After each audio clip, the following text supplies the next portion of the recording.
Last week we kind of began this new series on times and seasons of our lives, and and we talked a little bit about.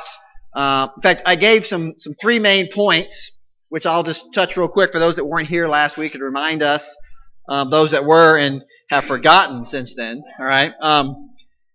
But a couple things we talked about when we approach a new time or a new season in our life was in order to step into that new season of life, we often have to be stripped of the last season of our life.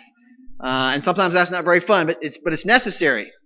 When a farmer gets ready to plant a new crop, he has to kind of plow under the old crop in order to start brand new. For a catcher to get up and be ready to bat in baseball, he's got to take off all of his equipment, right, before he can bat. So sometimes you have to strip the old in order to get into the new. The second thing we talked about was comparison of your season, comparison of where you are to someone else's season is going to destroy your contentment. It'll kill your contentment in your life. So you have to remember that comparison kills contentment. Be content with the things that you have. Be content with where you are. Whether it's a tough time or a smooth time, comparison will kill contentment. And then the third thing we talked about is to remember that the future is clear to God, right? But sometimes fuzzy to us. Clear to God, fuzzy to us. He sees the whole. We just see the part, right, of our lives in the pictures. So it's best to kind of trust the one who knows what's going on. So we take all of those things and we go in today. We're going to talk a little bit different direction with the season conversation we're going to have today, because there are oftentimes, I think, that people in life can miss the season they're supposed to be in. They can miss what's about to happen because they get so wrapped up in other things. They miss the season God has planned for them. And they may whiff on it. They may strike and miss it completely. In fact, our first point is this. Today is to do this, to be careful not to miss your season. Be careful to not miss the season you're supposed to be in. See, again, too many of us want to run through the season to get to the next one, and sometimes we miss the one we're supposed to be in, the one that's going to teach us and mold us and strengthen us, even though it may be tough. And here's this next thing, and this kind of struck me when I was studying for this, but this next point in your notes right here, guys, the opportunity of a lifetime is only good for the lifetime of the opportunity. You can miss that opportunity of a lifetime because there's a lifetime, there's a duration that you can jump into it and take advantage of that opportunity, or you could lose it. The opportunity of a lifetime is only good for the lifetime of that opportunity. Then it's something completely different. We have to be ready to move into that next season of life, whatever it is, and not miss it. And sometimes we do. Sometimes in life we get up to the plate and all we do is just whiff at the ball, right? How many of you guys have ever played baseball or softball in your life? Anybody? Okay. All right. How many guys ever played slow pitch softball? Guys? Anybody struck out in slow pitch softball in here? Come on. All right. Lance, that's a lie. That's a lie. I've seen you strike out, I'm sure. Oh, it's impossible. No. Oh, that's right. You just hit it to the fence and get thrown at it first. That's what that is. That's right, because of your speed. No, okay, so when I was growing up, I played basketball and I played soccer. That was my two sports. Well, my senior year, we always had a baseball team, but I was always in the middle of, they had to start during basketball season, and so I never played baseball. Well, my senior year, we finished with basketball. It was my senior year. I figured I'm going to play baseball. So I went out and tried out for the baseball team. Now, I was at a private school up in Newcastle, Delaware. So to try out for the baseball team means they needed extra bodies, so I made the team. That's pretty much what it was, all right? It wasn't like I had to be really good to make the team.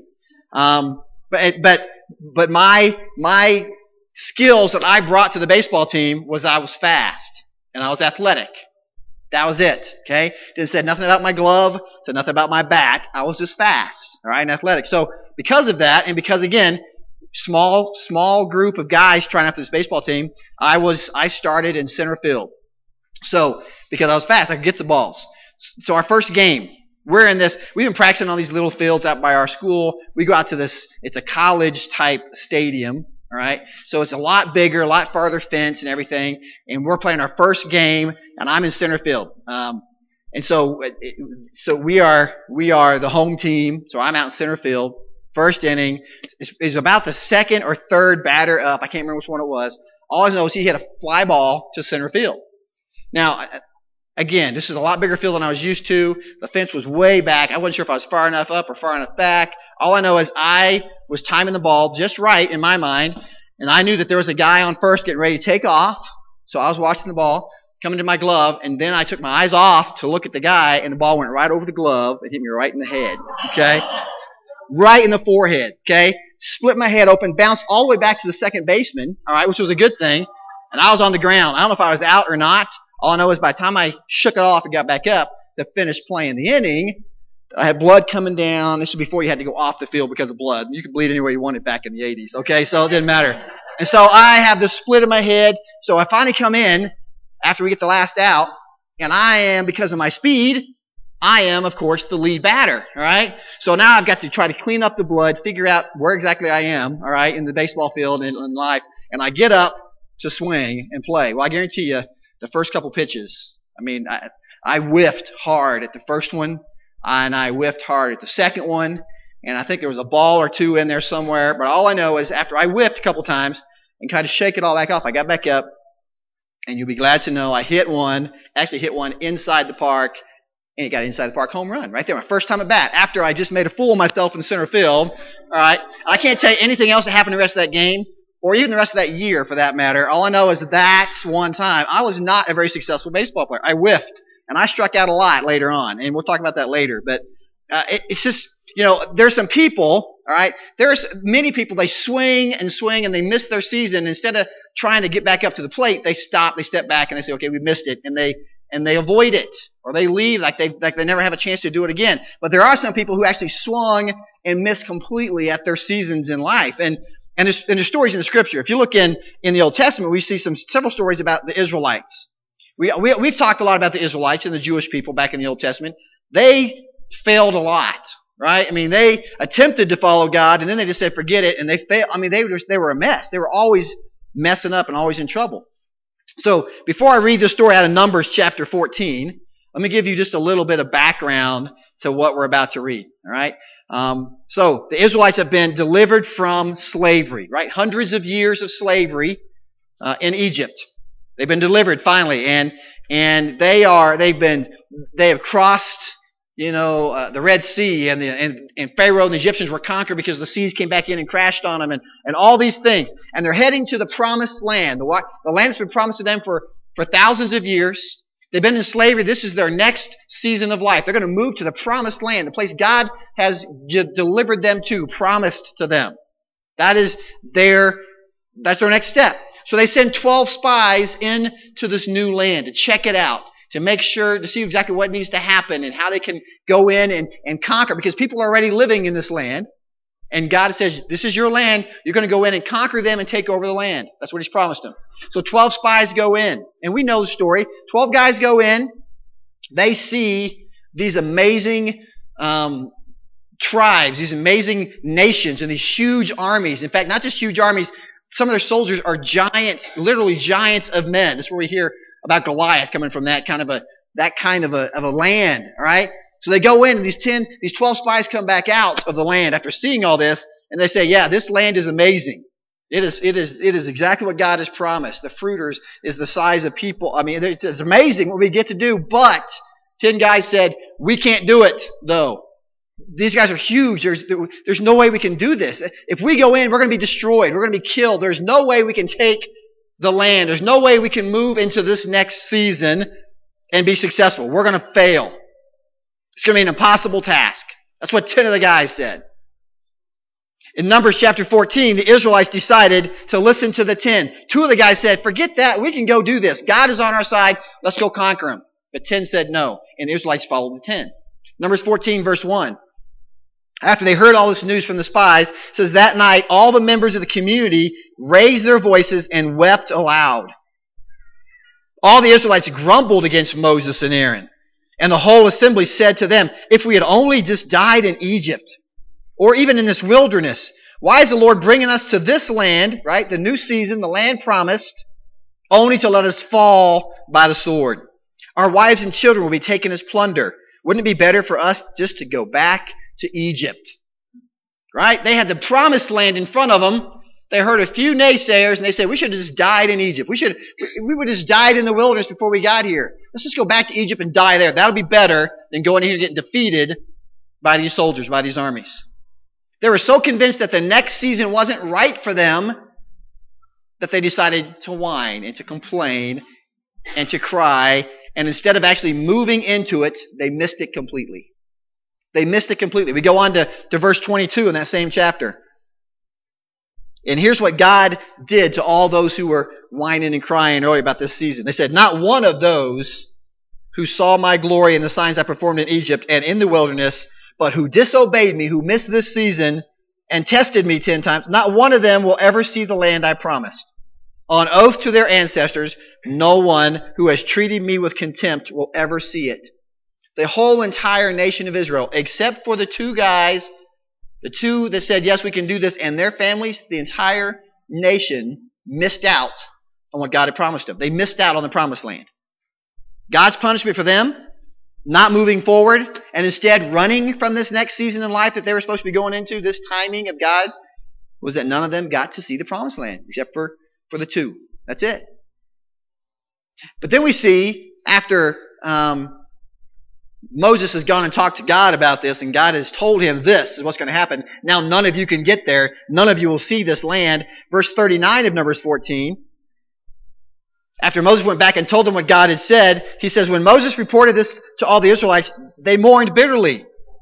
Early the next morning, it says, they set out for the highest point in the hill country, saying, now we're ready to go into the land. Now that God said you can't do it, now we're ready to move in the land God promised. Surely we have sinned. Hey, listen to us, God. We're confessing. But Moses said, why are you disobeying the Lord's command? Because now God's command was, you're not going to go. Right? The command was to go. They whined. They ran. Now God says, I'm sorry, you're not going. And now they decide to try to obey. So Moses says, why are you disobeying the Lord's command? This will not succeed. Do not go up, because the Lord is not with you. You will be defeated by your enemies. For the Amalekites and the Canaanites will face you there. Because you have turned away from the Lord, He will not be with you, and you will fall by the sword. Nevertheless, in their presumption, they went up toward the highest point in the hill country, though neither Moses nor the ark of the Lord's covenant moved from the camp. Then the Amalekites and the Canaanites who lived in that hill country came down, attacked them, and beat them down all the way to Hormah.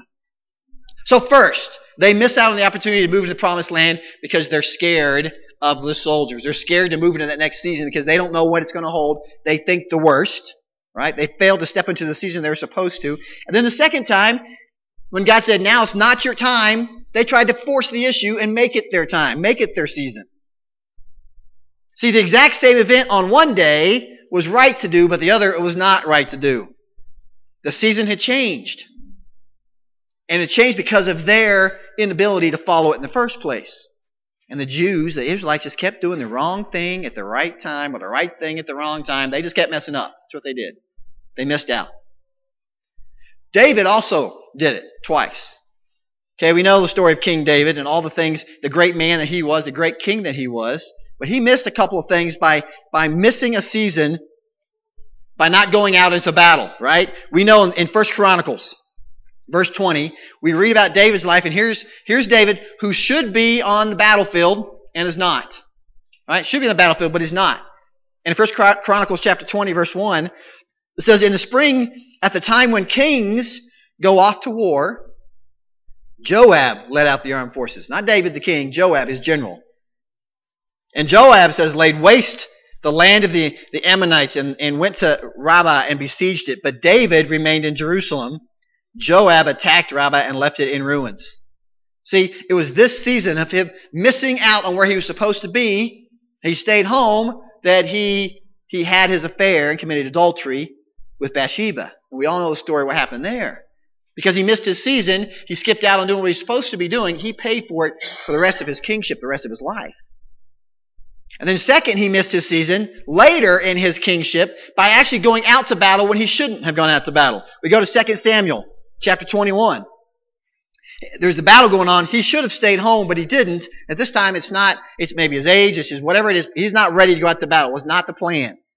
2 Samuel 21 verse 15 says, once again, there was a battle between the Philistines and Israel.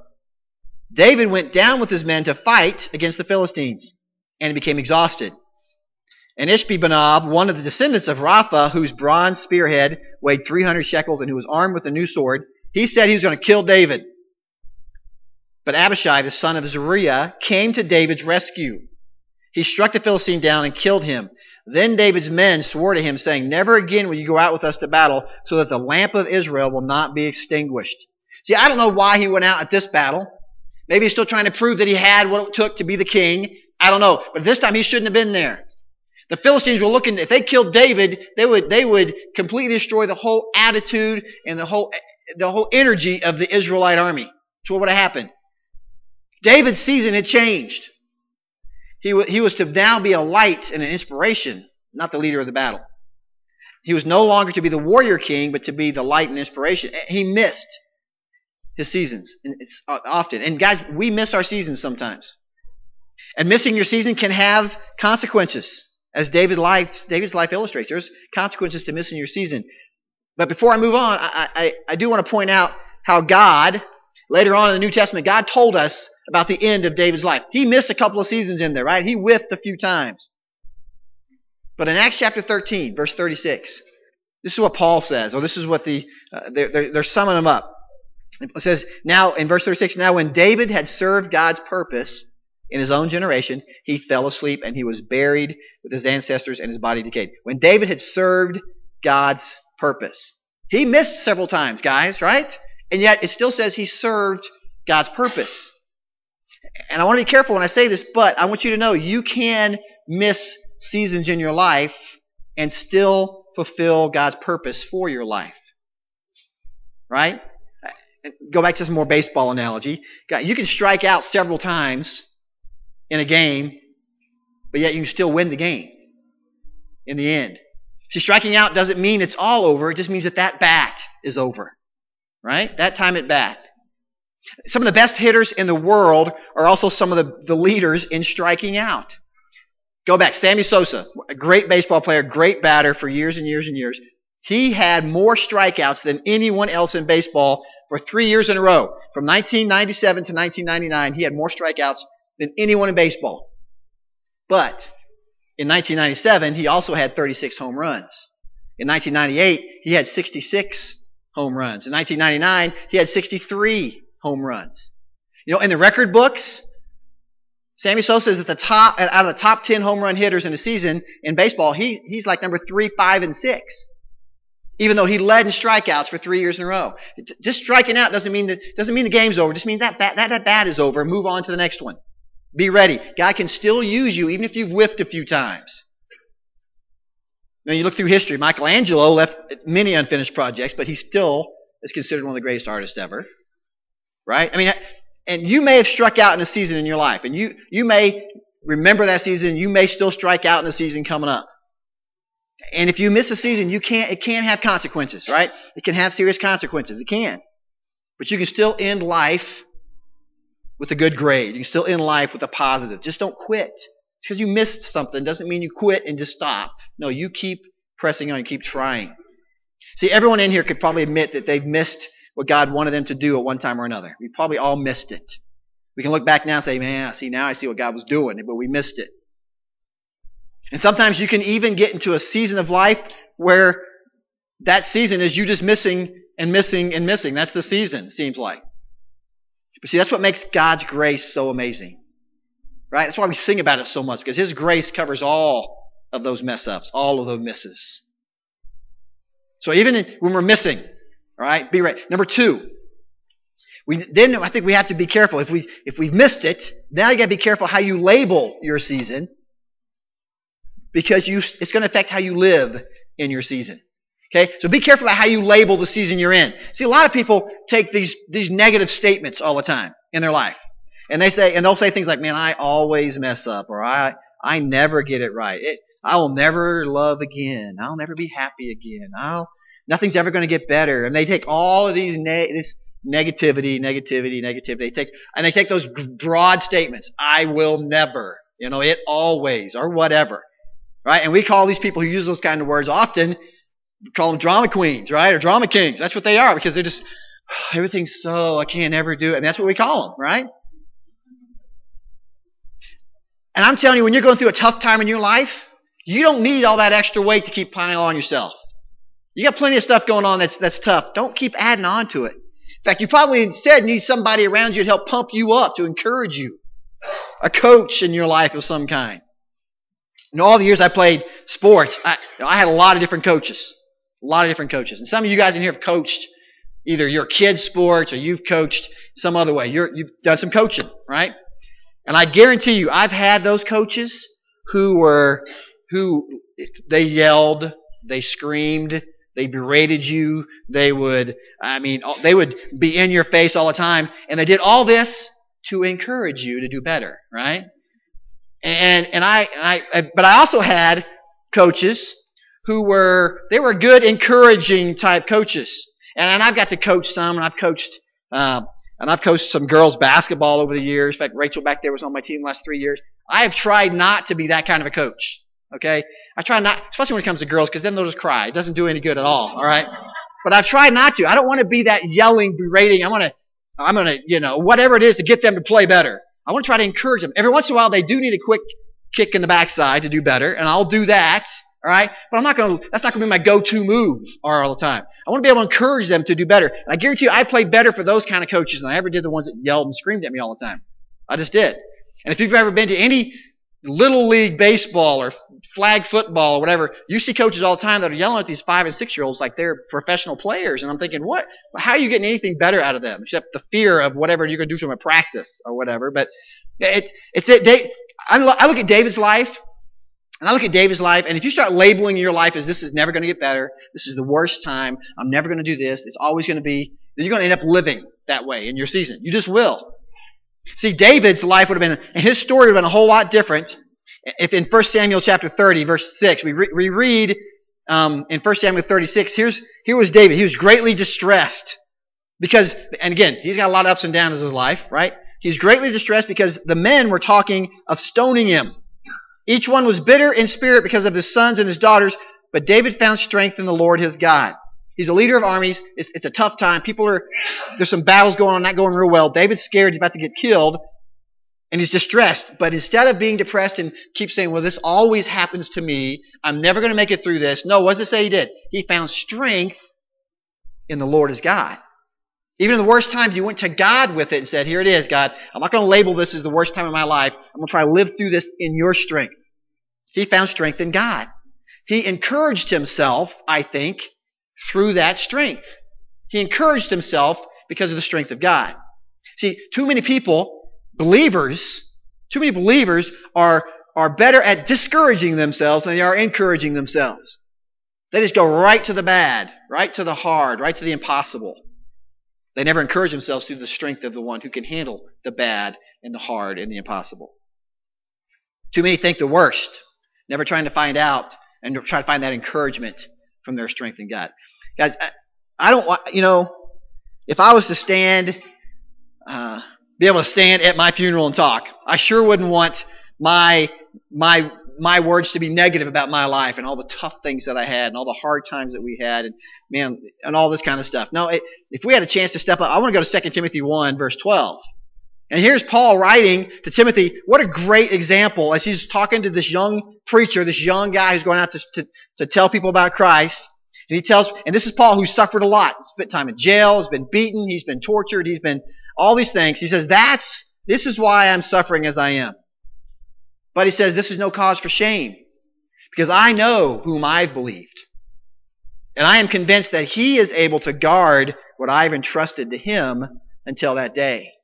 See, if we would just take the good and the bad in our life and we were to entrust it to God and his strength, because we believe in him. And I'm convinced, guys, you give it to God, he's going to guard it. He's going to protect it. He's going to take care of it. So don't label your season, because if you start labeling it, that's how you're going to live, and it's going to be a tough road to hoe, right? The third thing here, number 3, is this. Just remember, and it's on your notes, this too shall pass, right? Man, what a life theme for some of us. Just to get to that point, this too shall pass. It's going to happen. See, numerous societies that claim this as a saying for themselves. There's a bunch of origins. The Israelites have origins for this in their own society. All right, they have several different versions. All of it reverts back to King Solomon. Okay, so we know King Solomon, the richest, most wise king that ever lived. Right, and it goes back. There's some stories of this origin of this saying of this too shall pass.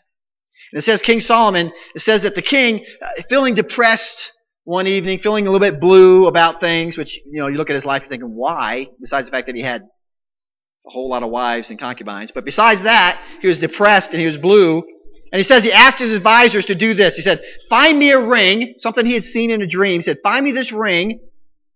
And he told them that this ring needs to represent this. This is what it needs to represent when you find this ring. He says, because he says, when I feel satisfied, this is King Solomon who had it all, as we would look at it, right?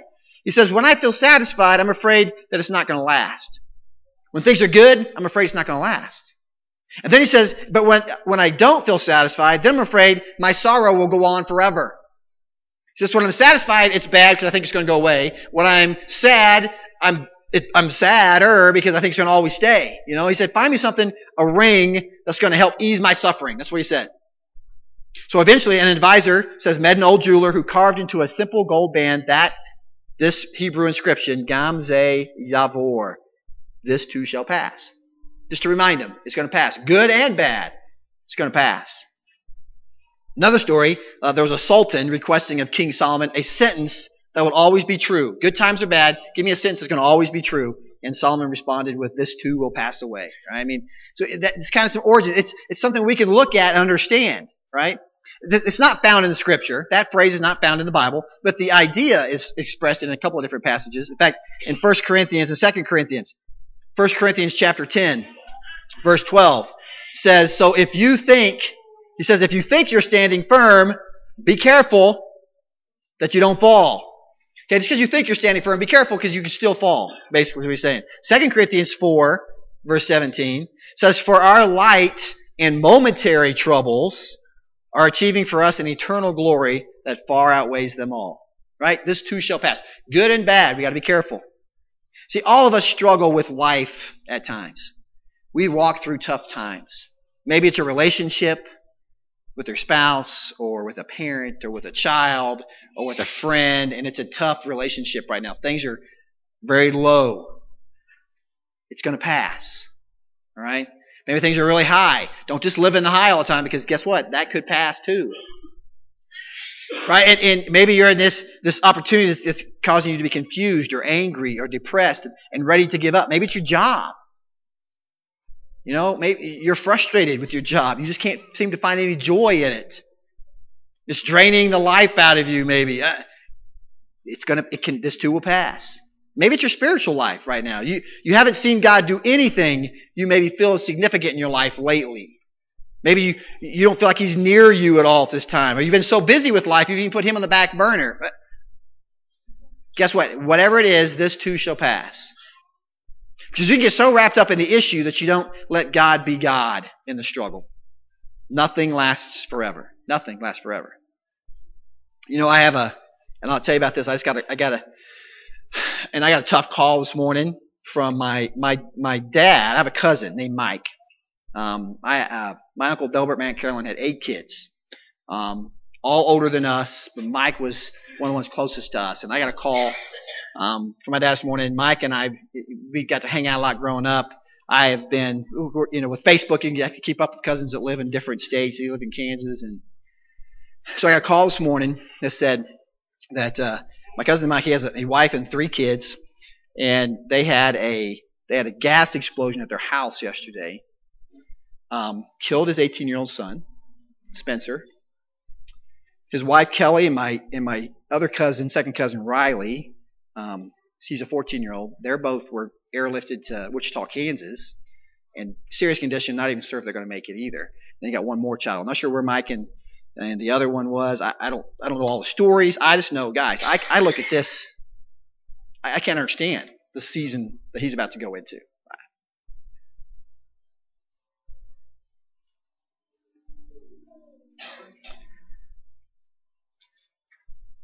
And the heartache and the pain and the confusion and all the things that I can't imagine. Some of you guys may have been there with situations. I can't imagine it. God knows the whole of this story. I don't know. We can see the part right now. I can't see the whole. I guarantee you Mike can't see the whole right now. Can only see the part. They're all believers. That's a blessing and all that, but it's about to be tough. Guys, some of us in this room, we've probably been striking out in some seasons in our life. We look at this season, we can't fathom what to do next, where to go next. And I'm telling you, before you get to the point where all else fails, before you get to that point, you should go talk to our coach. Let's go talk to God. Hebrews chapter 4, verse 16 tells us, "Let us then approach God's throne of grace with confidence, so that we may receive mercy and find grace to help us in our time of need."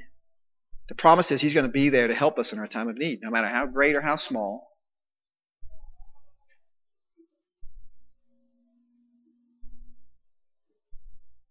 This too will pass. Guys, when we look at the seasons of life, when we look at where you are in your life, I don't know where you are in your life right now. I don't know what season you're in. I don't know maybe where you've missed, where you've swung and missed. I don't know maybe what you're struggling with right now. I just want to tell us this morning, encourage us this morning to realize we can't, be careful not to miss the season we're in. Be careful not to label where you are and then start living because of a label, right? And just know and remember that where we are right now, it's going to pass. So be prepared for it to pass. Be ready for what's next in your life, whatever that looks like or wherever that's going to be. Do me a favor, if you would just bow your head and close your eyes real quick.